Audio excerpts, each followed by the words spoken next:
Olá pessoal do site William Tardelli e também da Rádio Cidade de Araxá. Nós estamos acompanhando já há alguns dias essa decisão judicial na cidade de Araxá, envolvendo ali as residências localizadas na rua Herminda Soares de Lourdes, no bairro Salomão Drummond. Uma decisão judicial determinou que algumas famílias que têm residências nesse local sejam deslocadas, retiradas desse local. Uma decisão judicial determinou que famílias que estão residindo aí nessa localidade, em uma área de preservação ambiental e também aí uma área de risco nessas localidades, devem deixar suas residências dentro aí de um prazo estabelecido de 30 dias pela Justiça. Essa situação já se estende há alguns anos aqui em nossa cidade, em administração passadas, na época aí do ex-prefeito de Araxá, Dr. Jeovar Moreira da Costa, onde na ocasião o prefeito entregou aí um termo de posse para que as pessoas que estão nesse local pudessem estar residindo e morando. Porém, não houve dentro do município, através da Câmara Municipal, até mesmo aí da Prefeitura Municipal de Araxá, um documento que desse a esses moradores, a definitiva posse desses imóveis. E com isso, agora, após um tempo, esse problema veio à tona novamente devido a várias situações que envolvem principalmente área de risco, área de preservação ambiental e em alguns locais, nesses pontos, a criminalidade. Então, locais que foram ocupados de forma errada, áreas de ocupação e que devem agora seguir aí a ordem judicial imposta pela Justiça de Araxá, e as pessoas têm que deixar esses locais. E nós conversamos com o secretário Henrique Paranhos e ele fala para a gente sobre os trabalhos da Prefeitura Municipal de Araxá nessa situação. Também o IPDCA e Defesa Civil, que tem aí como ordem da Justiça de Araxá reintegrar a posse e retirar essas famílias do local. O que a Prefeitura tem feito? O que a Prefeitura vai fazer para poder estar ajudando e a minimizar os problemas das famílias locadas, residentes neste local? Confiram. Bom, inicialmente a Prefeitura afirma e deixa muito claro o fato de que ela está cumprindo uma determinação judicial. Então, tem uma determinação, uma liminar que foi concedida e, nesse sentido, o município está dando o suporte para que a polícia possa cumprir essa determinação. São, neste caso específico, nessa rua, porque a liminar, uma outra liminar já foi concedida, que abrange outra área, mas ainda as famílias não foram intimadas. Então, a intimação, por enquanto, elas não abrangem 52 famílias que estão nessa localidade aí. O que o município está fazendo? Dando o suporte necessário. Primeiro, a oficial foi até lá, conversou com todos, informou do teor da liminar. A liminar era para cumprimento imediato, mas foi-se feito um acordo que, por 15 dias, se aguarda para que eles possam procurar a ação social no dia de ontem e no dia de hoje, nessa sexta, quinta e sexta-feira, para poder passar pelo cadastro do município e selecionar aqueles que atendem aos critérios do programa Auxílio Moradia. Então, quem atender vai ter o Auxílio Moradia e tem esse prazo para sair daquela localidade e irem para essas residências que eles vierem alocar. Aqueles que não atenderem, o município vai disponibilizar um local para que eles possam colocar temporariamente os bens deles e depois eles precisam encontrar um local para levar definitivamente esses bens e mudarem. Por que eu digo isso? Porque há famílias lá que o ganho, o rendimento, a per capita por pessoa da família ultrapassa o limite estabelecido pela lei. Então, o limite é até 2 salários mínimos observando a per capita, então tem pessoas que ganham mais do que isso, 3, 4, 5 mil reais. Então, essas pessoas têm condições de locar uma casa, um local para levar os móveis e mudar definitivamente daquele local que não pode ser ocupado, principalmente a área de preservação permanente. O que a Prefeitura, Defesa Civil, os órgãos públicos aqui de Araxá conseguiu constatar nesse local? Por que dessa decisão? O que de fato tem ocorrido para que essas pessoas tenham que deixar as residências, Henrique? Se você me permite, eu vou voltar no tempo para explicar esse problema. É um problema muito antigo. Famílias, lá em 1996, começaram a buscar aquela localidade ali para morar, para ocupar, invadir aquela localidade. O prefeito, à época, fez um termo de uso para que essas pessoas pudessem usar. Ocorre que mesmo que esse termo tivesse validade, ele explicava que era um uso temporário e que o município ou as autoridades, os órgãos competentes, poderiam determinar ou requisitar a volta desse bem para o município. Então, é um título precário, ninguém ali é dono de nada, tem um título para uso. E a gente imagina, a gente aponta no sentido de que esse título também não foi autorizado pela Câmara Municipal, então pode haver um outro erro aí nessa questão, uma outra irregularidade. O fato é, em 2010, 11, o Ministério Público começou a investigar uma denúncia de que aquela área de preservação permanente estava descuidada. O pessoal estava jogando restos de material de construção, lixo, degradando o córrego, né? Então, o município foi chamado para fazer uma limpeza. O Ministério Público ainda não concordou com o que foi feito, porque acreditava que estava ainda em situação irregular, e moveu uma ação judicial à época, obrigando o município a separar, a limpar, a deixar aquela área de preservação permanente numa condição saudável, né, para o meio ambiente e cercar. Ok. Quando saiu a determinação judicial para o município fazer isso, a área já estava invadida. O que aconteceu? O município teve que entrar com uma ação judicial para pedir a retirada dessas pessoas de lá.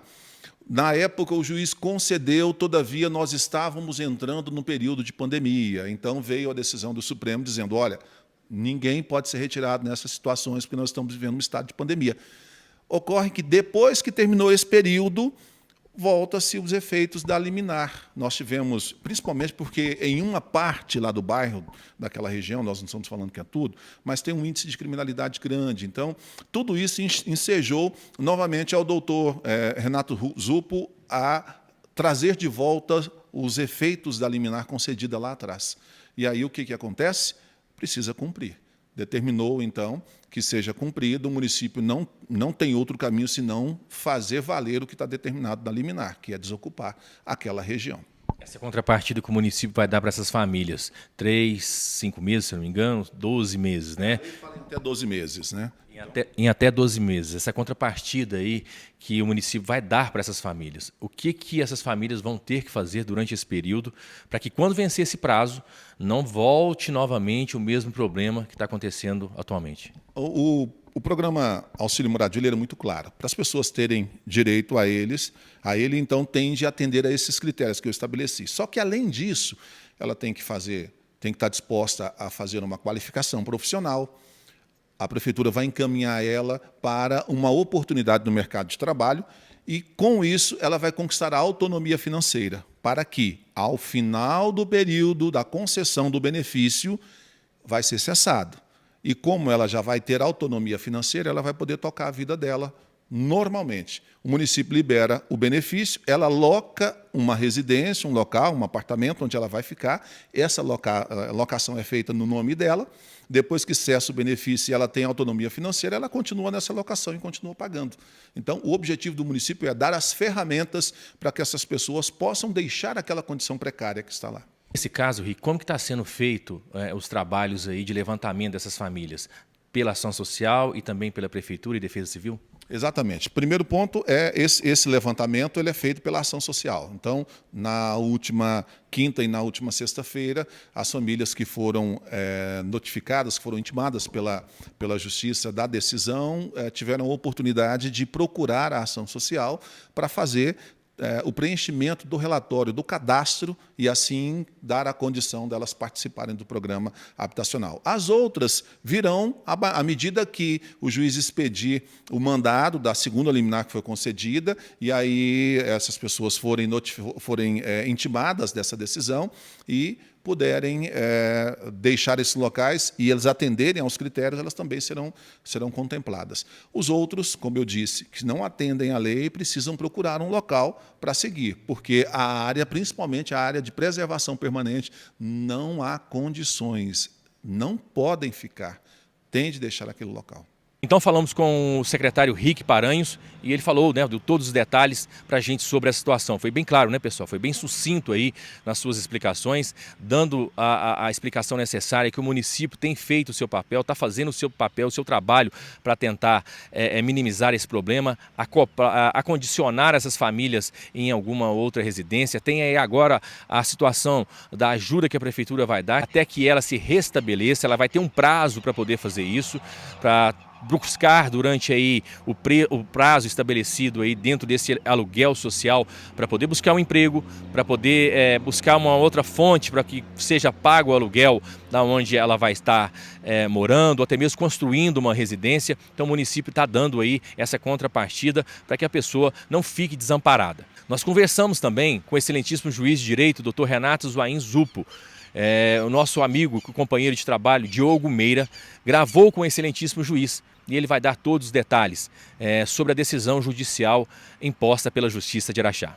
Bom dia, Diogo. Bom dia a todos os ouvintes da Rádio Cidade, ao público da Rádio Cidade, aos colegas da Rádio Cidade.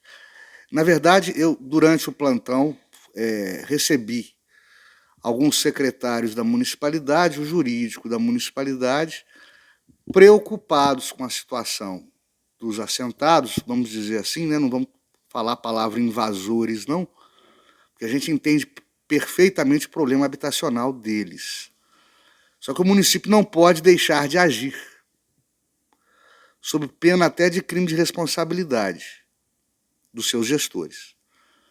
E a preocupação da municipalidade era a precariedade das habitações, diante inclusive das fortes chuvas.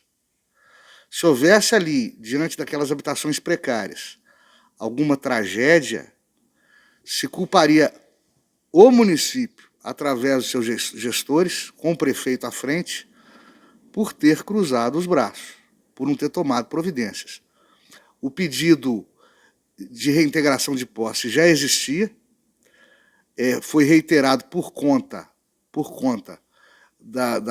do nosso acontecimento climático bastante intenso, essas chuvas intensas, e a decisão proferida de emergência foi pela reintegração de posse. E nos termos da decisão, para a proteção daqueles moradores. Tanto que eles só podem ser desalojados, isso consta da decisão, se o município fornecer alternativa de habitação para eles. Seja em albergue, seja em moradias provisórias, seja através de aluguel social. Enfim, só poderá ser desalojado quem for imediatamente relocado em habitação segura. Repito, a decisão foi para a proteção daquela pequeno núcleo habitacional que merece respeito, que merece todo o cuidado e o carinho por parte tanto do município quanto por parte do Poder Judiciário. Fomos impelidos pela emergência, perdão, eu estou me restabelecendo ainda, fomos impelidos pela emergência climática. Agora, essa decisão, ela cabe recurso, não o caso do município, mas os moradores, por exemplo, cabe recurso eles recorrerem dessa decisão de alguma forma, doutor Renato? Claro que cabe. Agora, eu gostaria que os moradores entendessem, esses assentados entendessem, que essa decisão foi tomada para a proteção deles. Eles não vão para debaixo da ponte. Eles não vão ficar sem teto. Repito, a decisão foi bastante cautelosa em somente permitir a reintegração, entre aspas, o despejo daqueles que pudessem ser recolocados em habitação segura pelo município. Eu sei que infelizmente, essa decisão pode estar sendo levada para o lado político, pode estar sendo distorcida, né? Mas a intenção, o tempo todo, tanto do município quanto do Poder Judiciário, foi de proteção dos assentados, o que consta expressamente na decisão. E repito também, o prefeito não poderia deixar de agir, sob pena de prevaricação, sob pena de crime de responsabilidade. Ele tinha que tomar providências. Como tomou? Agora, a gente entende, no nosso pouco entendimento leigo, que o judiciário ele tem que ser provocado de alguma forma para ele tomar aquela decisão, né? Sobre A ou sobre B, ou sobre qualquer tipo de posicionamento. Foi o município que acionou o judiciário no sentido de buscar no sentido de buscar realmente essa decisão que culminou nessa reintegração de posse? O município tinha a obrigação de cuidar de uma área pública. As pessoas têm que entender que não existe usucapião de área pública. Esses movimentos, eles se embasam em dois pilares. O primeiro pilar, a inércia do poder público. Eu vou invadir e ninguém vai fazer nada, e ninguém vai falar nada. Em segundo lugar, na tentativa futura de desocupação em troca de aluguel social, em troca da doação de moradia em locais em que essa moradia possa ser doada. Isso tudo é possível, mas não ali. Ali é uma área precária, uma área pública, é um bem público de uso especial. O que é isso? É um bem público que é público para o fim a que se destina, e que não é a moradia.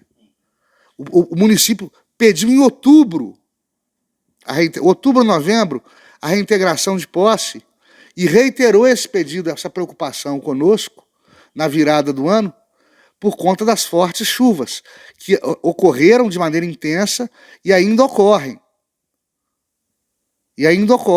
Preocupados, repito, com o bem-estar daqueles moradores. E o prefeito tinha que tomar essa providência, não poderia deixar de tomá-la. Nesta ação, né, que a prefeitura moveu, né, dentro do judiciário, ela apresentou documentos que comprovem que aquela ali é uma área de risco, que há um risco de desabamento, alguma coisa nesse sentido, que oferece insegurança para aqueles moradores, principalmente nesse período de chuva. E uma outra coisa, doutor Rick foi bem claro com a gente quando disse que aquela região é uma área de preservação permanente. Foram apresentados documentos, alguma coisa assim, na ação movida pela prefeitura? Com relação à área de preservação permanente, sim. Né? Inclusive, quem conhece o plano diretor sabe que ali, por problemas ambientais, nenhuma alvenaria pode ser edificada. E estamos falando de direitos de quarta geração. O direito a um meio ambiente limpo, para que os nossos netos e bisnetos desfrutem da natureza conforme nós a temos hoje. Ou seja, é um direito coletivo que se sobrepõe ao direito individual de quem quer que seja. Com relação ao acidente climático, né, as condições climáticas, isso é fato notório, e fato notório não depende de comprovação. Ou eu preciso te provar que está chovendo muito. Não preciso te provar que está chovendo muito, né? A gente está vendo isso, né? Houve as provas necessárias, suficientes, e respondendo à sua última pergunta, uma das suas perguntas, né, houve uma decisão fundamentada e, como toda decisão judicial, ela comporta recurso. Maravilha. Agora, o município, ele se comprometeu a realocar essas pessoas em algum local? Né, como a própria decisão do judiciário diz, que essas pessoas só podem ser desalojadas caso o município ofereça recurso, ofereça algum local para realocar essas pessoas. Houve esse comprometimento por parte do município e como que o judiciário vai trabalhar no sentido de fazer com que o município cumpra a parte dele? O judiciário condicionou a retirada do local, a recolocação em um local seguro. Ou seja, por decisão judicial, essa mesma decisão judicial, né, por força dela, o município só pode retirar de lá quem ele colocar em outro local. A quem ele disponibilizar outro local seguro como morada. Como vai ser feita essa logística, isso aí é da discricionariedade, é da autonomia do gestor público, do prefeito municipal, através do seu secretariado, seus assessores. Né? Mas uma coisa é certa, pelo poder da decisão, ninguém pode ser retirado de sua casa, na área invadida, sem ser colocado em outro imóvel em área segura. Foi apresentado para a gente ali, por alguns moradores, um papel, né, um documento assinado pelo então prefeito Dr. Jeová Moreira da Costa, né, dando o direito de uso daquele local para os moradores. Esse documento ele não tem validade? Claro que não. Onde é que um prefeito vai ceder bem público, sem lei municipal afetando, sem autorização da Câmara, dos vereadores? De onde que o prefeito municipal vai tirar esse coelho da cartola? Não tem jeito. Me desculpe, doutor Jeová é uma pessoa boa, humilde, batalhadora, se preocupa com o povo, mas, infelizmente, eu não conheço o teor desse documento, mas, infelizmente, juridicamente, uma carta de um prefeito com a intenção de doação não obriga a municipalidade, porque para haver afetação de bem público, para haver alienação, doação, venda de bem público, há necessidade, primeiro, de uma utilidade pública declarada, e não utilidade privada. Tá? Segundo, de autorização legislativa através da Câmara dos Vereadores. Isso não aconteceu. Não aconteceu, tanto é que o imóvel permanece do município. É uma área de preservação ambiental, não poderia ter sido afetada, como não foi, né? E, portanto, essa promessa, essa carta de intenção, ela promete algo impossível juridicamente. Então falamos aí com o secretário Rick Paranhos, falamos com o excelentíssimo juiz de direito Dr. Renato Zuainzupo e trazendo para vocês, as pessoas que estão me procurando, me buscaram informação, me pediram ajuda, a gente está trazendo para vocês aí o que a gente, né, pode de alguma forma fazer em relação a essa situação. O fato é, pessoal, todos já sabiam que essa área, né, era uma área de ocupação. Eu participei já de operações no passado, há 3 anos atrás, onde as famílias foram avisadas que chegariam em determinado momento que teriam que desocupar essa área. O ano passado, no final do ano de 2022, eu também fiz operações junto com a Defesa Civil nesse local, onde as chuvas colocavam em risco algumas residências ali naquela região. Infelizmente, em alguns pontos, não é todos os locais dessas áreas de ocupação, existe um índice de criminalidade muito grande envolvendo tráfico de drogas, inclusive até homicídios. Então, tudo isso, quando você junta e quando você coloca dentro de uma decisão, pesa para que a justiça e também o poder público tome alguma decisão. Agora essas famílias vão ser realocadas, colocarem em algum imóvel social e com isso elas vão ter um prazo para poder se restabelecerem dentro da situação de normalidade, para que morem em Araxá uma situação tranquila e também, né, a questão do trabalho, procurar um emprego, né, de uma forma mais sucinta que possa ajudar, né, nas despesas da sua residência, da sua família. Nós vamos estar acompanhando essa situação. A dica que eu repasso a essas famílias é que procurem um advogado, né, seja de forma coletiva ou até mesmo de forma individual, para que esse advogado oriente essas famílias e elas também, de alguma forma, aí, possam buscar junto à justiça talvez alguma solução, alguma outra situação que possa ajudá-las para que elas não sejam aí despejadas, retiradas dessa situação. Apesar que, já adianto para vocês, algumas dessas residências, em alguns pontos onde essas pessoas invadiram, são pontos considerados críticos, seja por questões aí estrutural, que envolve a defesa civil e até mesmo a segurança das pessoas, e também a questão da criminalidade, tá bom? A gente vai estar trazendo para vocês os detalhes, vou estar acompanhando para vocês, dentro da medida possível, essa situação. Então as pessoas que me procuraram pedindo ajuda, né, nós trazemos para vocês aí o parecer da Justiça de Araxá e também do Poder Público de nossa cidade. Repórter William Tardelli para a Rádio Cidade Araxá e também para o site William Tardelli. Um abraço.